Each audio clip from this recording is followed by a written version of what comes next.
Good morning. Welcome to Swanky Monkey Garden. It's day 4 of Zagreb Digital Nomad Week. We've had a great run these last 3 days. Day 4, we've got some great talks for you. And tomorrow, day 5, is our full day with a whole list of keynote speakers and panelists. Please check out the program.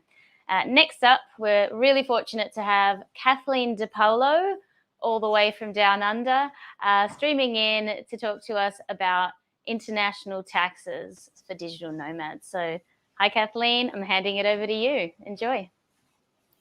Hello everybody, thank you so much for having me. I'm actually in Bali, Indonesia right now, and as most of you here, I myself am a digital nomad too, and I have founded Wanderers Wealth, an international tax consulting firm that helps digital nomads, location-independent business owners, online entrepreneurs, remote workers, whatever you call yourself, with your international business and corporate structures, tax residency matters, all of that good stuff. Now, I've prepared a presentation. Hope you can all see this. All right, so international taxes for digital nomads. Where do we begin? Okay, for those of you that are here, I assume that you must be an online business owner who might feel a little bit lost with your international tax situation. Or maybe, if I might take a guess, you might have also spent numerous hours Googling for the right answers, and you might potentially still be unsure about it all. Or whenever you have dared to ask in the past other nomads in Facebook groups, for example, you have been left even more confused and overwhelmed, or you don't even really know which self-proclaimed experts out there you can really trust. If that is you, then you're in the right spot today, because I want to clear this all up. And the reason why you're feeling so overwhelmed and confused with your international tax situation is really because the current tax laws were written way before it was feasible to generate an income from anywhere. So it's not you, it's the tax laws that you can blame. And what I mean by that is we live in a digitalized economy, and most tax rules were written way before our time. In terms of most tax rules were written in a time when people would be born in a place, they would grow up in one place, they would work in one place. So there wasn't much movement as there is today, and definitely no such thing as digital nomads. Maybe people would emigrate from one country to another country, which is why we actually have double taxation agreements, and they're your best friends as digital nomads, because if there is a double taxation in place between two countries, they're basically making sure that you won't be double taxed. But other than that, we're in this digitalized economy, and governments are trying to catch up with this day and age that we're in. You will see lots of new rules coming out, especially within the next couple of years. We have seen that, for example, the digital services tax that looks at tech giants such as Facebook, Netflix, Amazon, and they are trying to tax customers and consumers, and no longer really where the business is located. So there's definitely a massive shift happening within the industry, as well as the new trends with the digital nomad visas, which really just goes to show that governments are seeing that digital nomads are a massive part of the economy. And you need to also, whenever you see tax laws or tax incentive programs, and what I like to call them, you need to see it as countries are operating almost like a business, and they are competing with each other in terms of writing new tax incentive rules that will attract foreigners so that they move to their country and can attract better revenue into their country. So why don't we make those tax laws that are new and coming up work in our favor as digital nomads, since we have that freedom to move around and work from various different countries? So you might be asking yourself, where do we begin with all of these tax issues? Well, my first advice would be don't procrastinate. What I mean by that is simply don't say and wait till your business is growing and then you will sort of figure out your tax situation. I would really encourage you to, from the beginning, when you start your digital nomad journey, to try and figure it out then and there, not to wait until business growth hits you, but instead start from the very beginning. You also want to make sure that you know all your obligations, especially when you're about to leave your home country, because as you'll discover later on, a lot of your tax obligations might potentially still be linked to your old home country. So don't wait until you're 5 years, 8 years down the track in your digital nomad journey and then figure it out, because trust me, I have a lot of clients who come to me and they're already 8 years into their digital nomad journey, and they've been paying for the last 8 years still to their old home countries, their taxes, and now they're like, oh, I probably should have figured out what to do. So better not to be that person, especially if you aren't spending a lot of time in your home country anyway. Why would you continue to contribute 30 or even close to 50% of your income to your old home country if you're really never there? So don't procrastinate on this topic. I know a lot of us don't want to deal with it, but the earlier you deal with it, the earlier you realize that there's actually a lot of benefits out there, tax incentive programs where you can live tax-free for a year and so forth. So make the tax system work for you, especially if you have the luxury of moving around and moving to a country that does potentially offer better tax benefits to you. And I also would recommend you to track your expenses.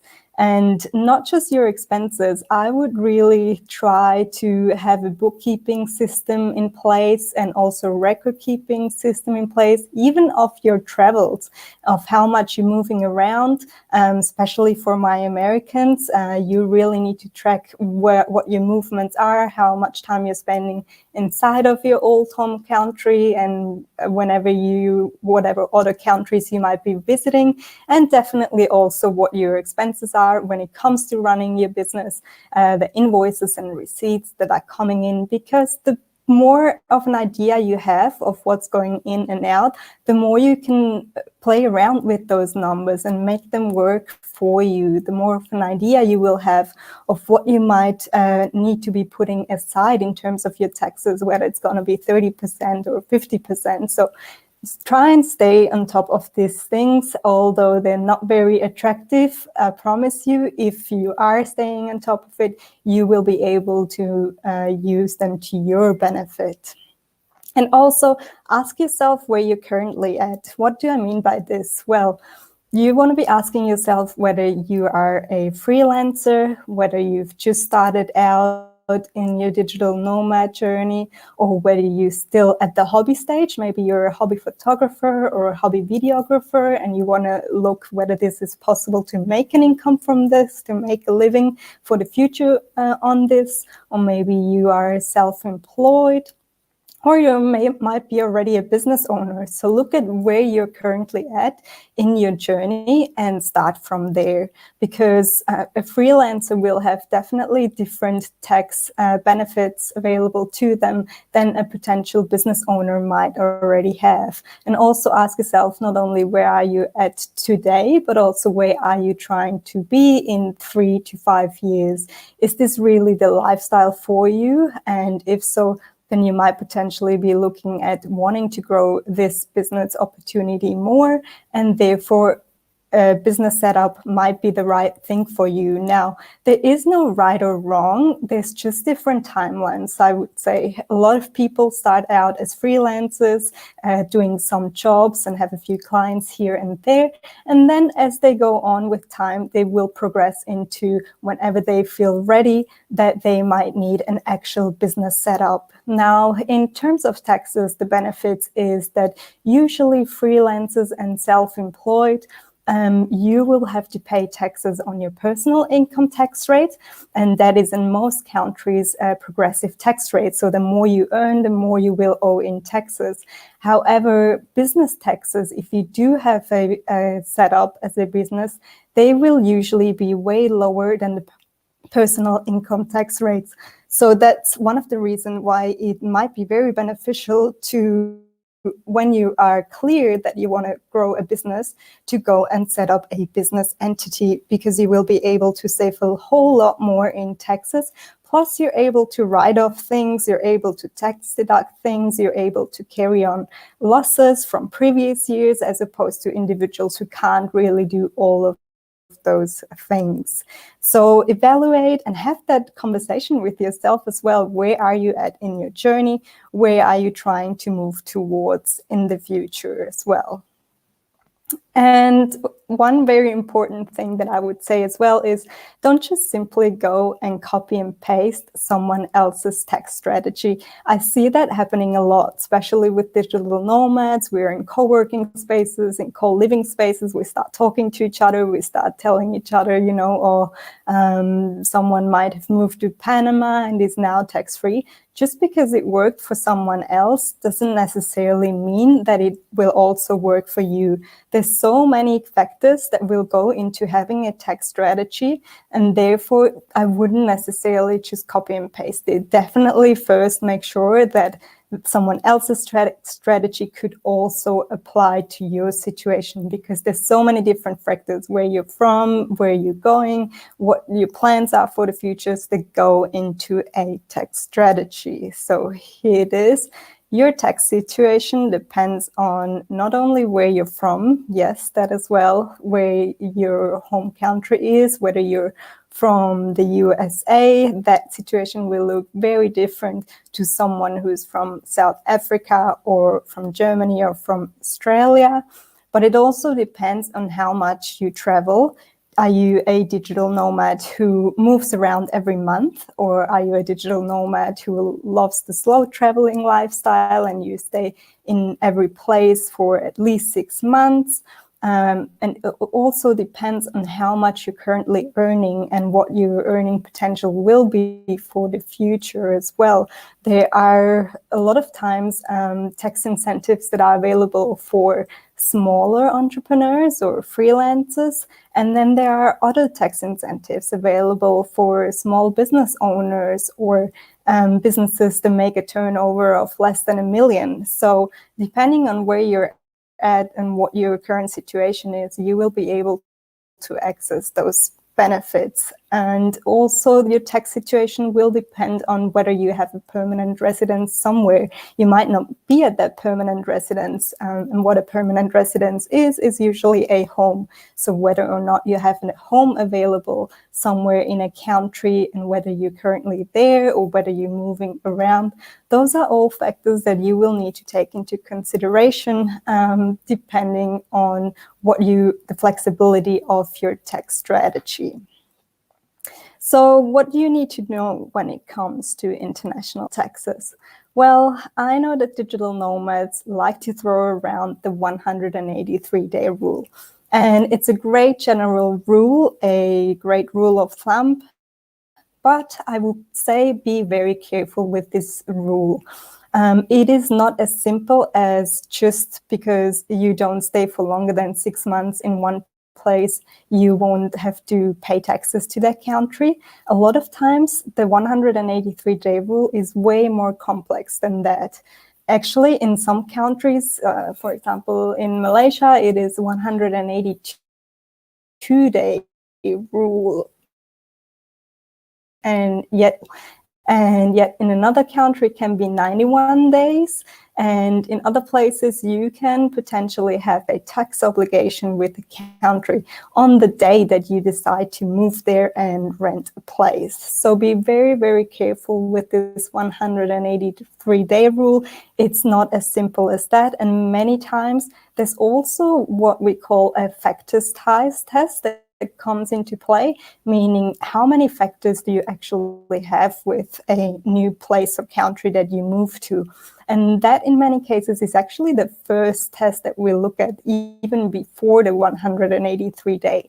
So factors can involve things such as accommodation ties or economic ties, such as having a business established, or even family and social ties. So all of those things together and combined could potentially trigger a tax obligation. So be very, very careful with that. And then as well, a lot of people, especially digital nomads, they confuse the tax residency with immigration terminology such as citizenship or obtaining permanent residency. And those things are not the same thing. So just because you obtain a permanent residency or a long-term visa permit in one country, it doesn't necessarily equal tax residency, because those two things are actually completely different, and they're defined in the law in two very separate ways. So even if you didn't have a permanent long-term stay visa in a country, you could still potentially have triggered a tax obligation within that country by having overstayed or by having a significant tie with that country through a business setup or a home that's available to you all year around or something like that. So tax residency is one of the very important concepts and terminologies within international tax laws, but it is very important that we keep it separate to immigration rules, because those two things are not one and the same. And yes, you do have the flexibility in terms of knowing, once you know the tax residency rules of the country that you're visiting, to make sure that you don't overstay or have established accidentally a significant tie with that country, so that you don't owe any taxes to that country. So that's how we can use tax rules to our benefits, because once we understand how you would potentially fall into tax residency rules, you can avoid them and use them in your favor. And lastly, it's also very important to understand that there are different tax systems around the world. No single system is the same as another one.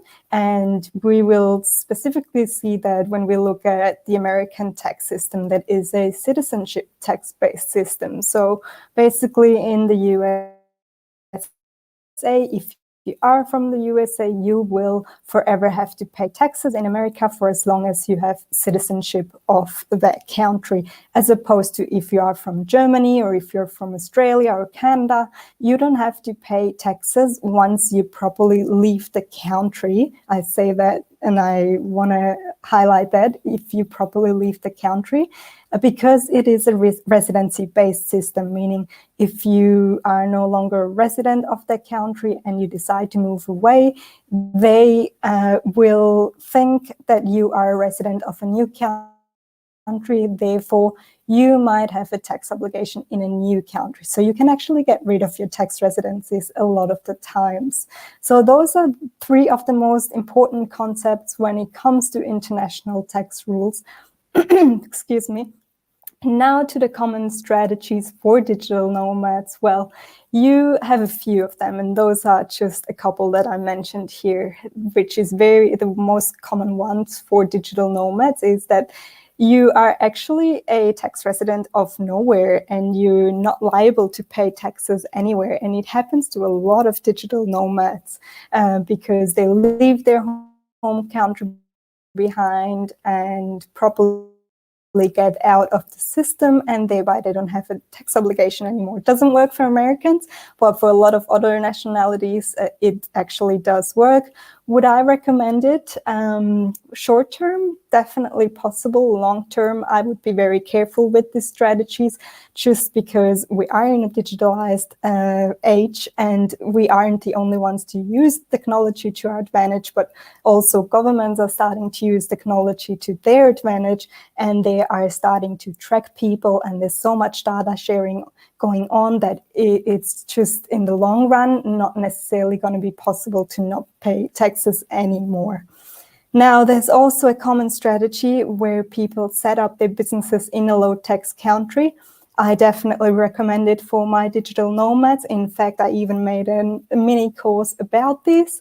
Very common, especially if you have the flexibility of moving around, then definitely going to a low-tax country and being able to set up a business in one of the low-tax countries will be very beneficial for you and for your business growth, because you will be able to save so many taxes. And lastly, if you do have that flexibility of moving around and choosing your next country as a digital nomad, you could actually decide to simply go and live in a low-tax country. There's plenty of low-tax countries around, or even a tax haven. And there are over 25 tax havens where you're living there, but you can always choose as well a low tax country. That works really well as well for digital nomads. And no, it's not just Caribbean islands as you may think, but it's actually also other countries, even within Europe. You might have heard of everyone moving to Portugal right now. That is definitely also linked to low taxes. And now with the new digital nomad visas, as the one in Croatia, where you can potentially live tax-free, and as other several digital nomad visas are offering a full year of being able to live tax-free. So that is it. I would love if you would join my community on Instagram. As I said, there's plenty of blog posts out there. We've got online courses available. And thank you so much for your attention. Really appreciate it. Give me a signal. Yeah. Thank you, Kathleen. So amazing having to hear about it. I know that tax isn't everyone's favorite subject, but it's so important. And you're right, don't leave it till the end. Get on top of it in advance. How can people contact you, Kathleen, if they are to, if they want to find out more? Like, what are the ways they can book in with you? Yeah, email is info@wandererswealth.com, and I hang out a lot on Instagram. My handle is @wanderers.wealth, and yeah, just pop a message there. Super. And may I ask, when are you coming to Zagreb? I know Bali is beautiful, but Oh yeah, I would love to. Actually, the plan was if Indonesia was going to open back up, we would be in Europe, and Croatia would definitely be on the cards. So we shall see. Excellent. Thank you so much for having me, Tanya. Thank you so much. Okay, so for our viewers, we have experienced some issues with the Hopin platform. So we are streaming to multiple sources. So if you've registered via Hopin, on the chat, which is on the event tab, just for future reference, we are working on it. It was streaming to Total Creation News Facebook page, and of course the Zagreb Tourist Board YouTube, which every session is being live streamed, and that's where all the recordings are going to live. So thanks for your understanding on that one. Keep sending through the comments. The Hopin registration event is open all day, and we can connect you with Kathleen. So we're at Swanky Monkey Garden today in the center of Zagreb. We are about to prepare for our next session as well, which is with our keynote speaker from KPMG Croatia, Kristina Grbavac. So we're going to hear also about her role in tax implications for digital nomads here in Croatia, because Kristina is quite involved with this. So we're really privileged to have her here with us, and we'll have happy hour here at Swanky Monkey Garden from 5 p.m. Thank you.